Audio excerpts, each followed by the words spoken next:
Bonjour et bienvenue, je suis le père Julien de la paroisse Saint-Ginier dans le diocèse de Marseille.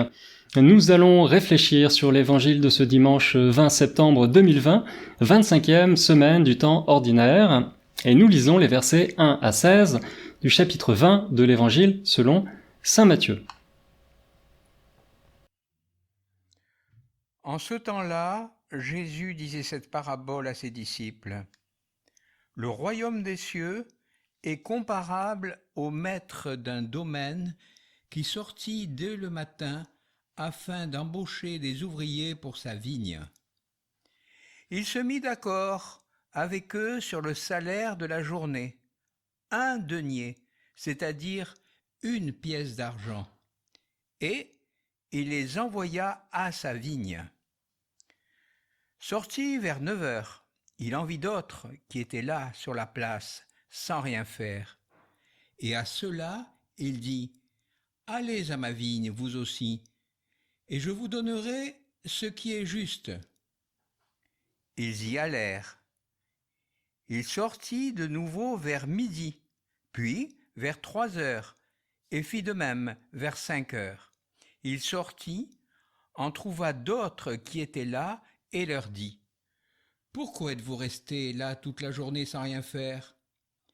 Ils lui répondirent, « Parce que personne ne nous a embauchés. » Il leur dit, « Allez à ma vigne, vous aussi. » Le soir venu, le maître de la vigne dit à son intendant, « Appelle les ouvriers et distribue le salaire, en commençant par les derniers pour finir par les premiers. » Ceux qui avaient commencé à 5 heures s'avancèrent et reçurent chacun 1 pièce d'1 denier.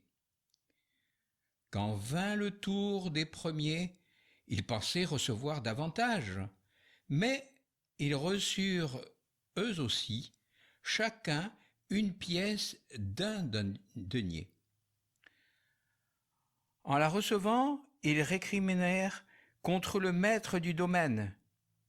Ceux-là, les derniers venus, n'ont fait qu'1 heure, et tu les traites à l'égal de nous, qui avons enduré le poids du jour et de la chaleur. Mais le maître répondit à l'un d'entre eux, « Mon ami, je ne suis pas injuste envers toi. N'as-tu pas été d'accord avec moi pour 1 denier ? Pour ce qui te revient, et va-t'en. Je veux donner au dernier venu autant qu'à toi. N'ai-je pas le droit de faire ce que je veux de mes biens ? Ou alors ton regard est-il mauvais parce que moi je suis bon ? C'est ainsi que les derniers seront premiers et les premiers seront derniers. »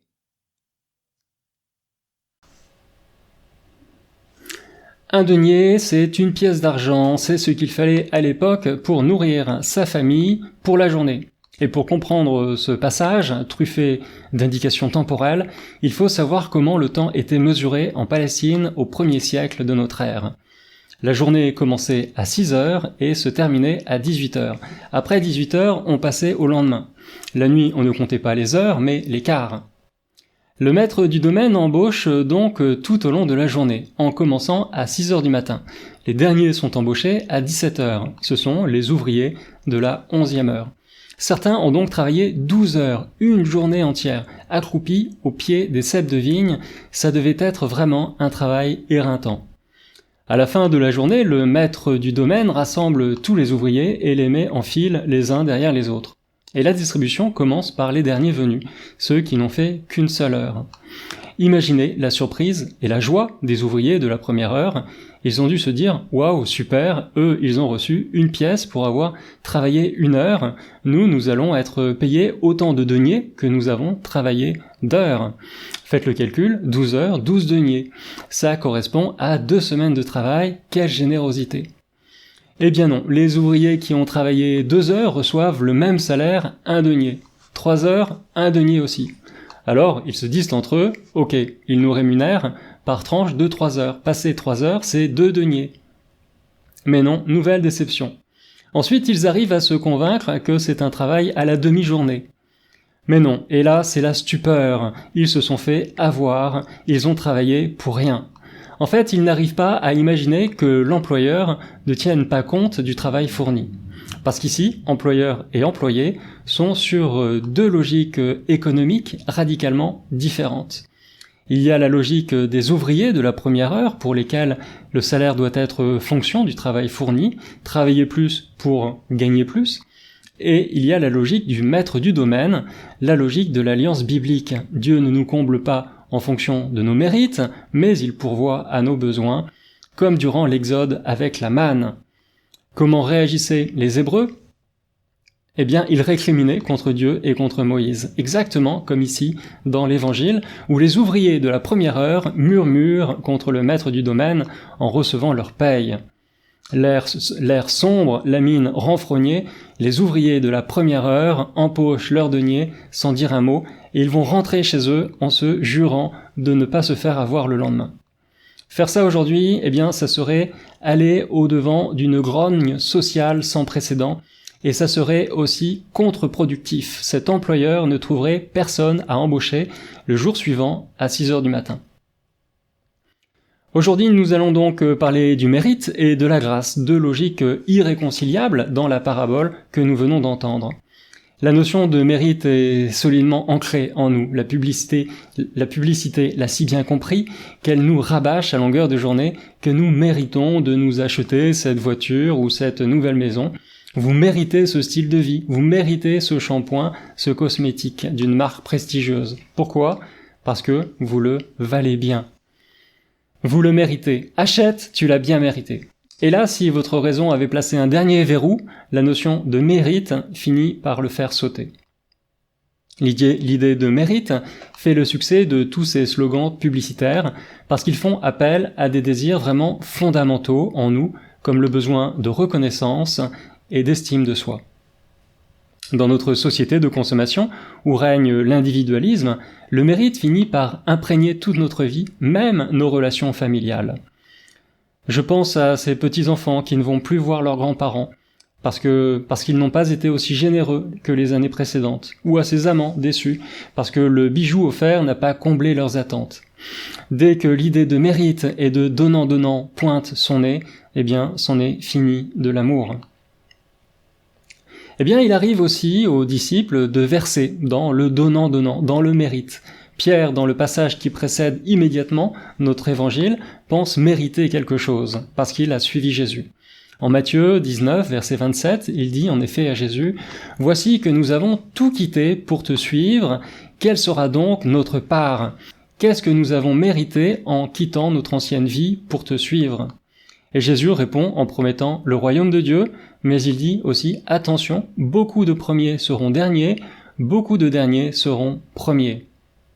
Ce qui signifie que les premiers seront sans doute ceux qui auront le moins de mérite. Étonnant, non ? Et pour s'expliquer, Jésus va leur raconter cette parabole, l'histoire d'un maître qui embauche des ouvriers pour sa vigne tout au long de la journée. Matthieu, qui écrit ces lignes, parle de sa propre expérience, lui le collecteur d'impôts, l'ami de l'argent, l'homme aux fréquentations plus que douteuses, le collaborateur à la solde des Romains, le sans-loi. Il est bien conscient, lui, qu'il ne méritait pas autant d'attention de la part de Jésus. Malgré tout, Jésus l'a appelé, personnellement, pour qu'il vienne travailler à la vigne du Seigneur. Matthieu n'a pas manqué de se reconnaître donc dans ses ouvriers de la 11e heure. Je ne sais pas si Pierre, le pêcheur du lac de Galilée, a vu d'un très bon œil Matthieu, le publicain, rejoindre le groupe des 12. Et je pense à cette scène du célèbre film de Zeffirelli, Jésus de Nazareth, où le réalisateur montre la première rencontre entre Jésus et Pierre. Pierre rentre bredouille de sa pêche et il est encore en train de pester contre le collecteur d'impôts local, Matthieu, quand André, son frère, le présente à Jésus. Jésus, contre toute attente, monte à bord et lui demande de repartir au large. Ce jour-là, il ramène une quantité impressionnante de poissons. Si bien que la nouvelle parvient aux oreilles de Matthieu le publicain. Et la scène suivante se passe chez Pierre. Il y a une foule nombreuse qui s'est réunie. Et Jésus enseigne jusqu'au moment où Matthieu arrive et prend Pierre à partie en disant « Enfin, Pierre, tu vas pouvoir payer tes impôts ». Matthieu repart en disant à Jésus « Je t'aurais bien écouté plus longtemps, maître, mais ici, je ne suis pas le bienvenu. » Et donc Jésus profite de l'occasion pour se faire inviter chez le publicain. « Je veux souper chez toi ce soir, dit-il. » Pierre est scandalisé. « Tu entrerais chez un homme de péché ?» lui dit-il, et Jésus va lui répondre « J'entre chez quiconque m'accueille avec joie. » Tu entrerais dans la maison d'un homme de péché ? J'entre dans toutes les maisons où l'on m'accueille avec joie.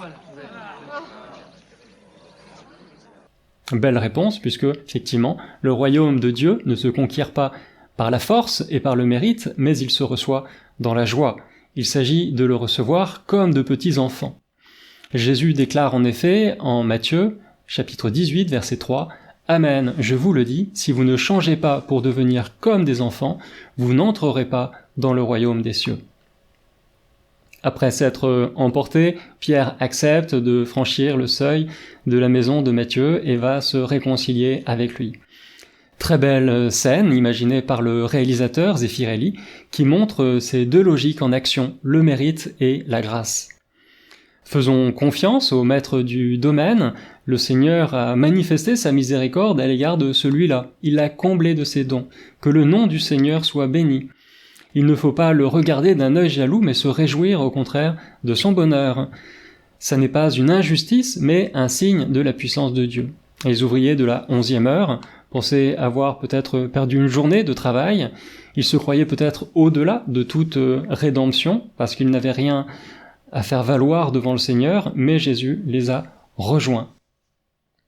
Merci d'avoir suivi cette vidéo jusqu'au bout, je vous souhaite un bon dimanche, que la grâce de l'Esprit Saint vous aide à accueillir ce texte de l'Évangile comme de petits enfants, comme ces ouvriers sans mérite.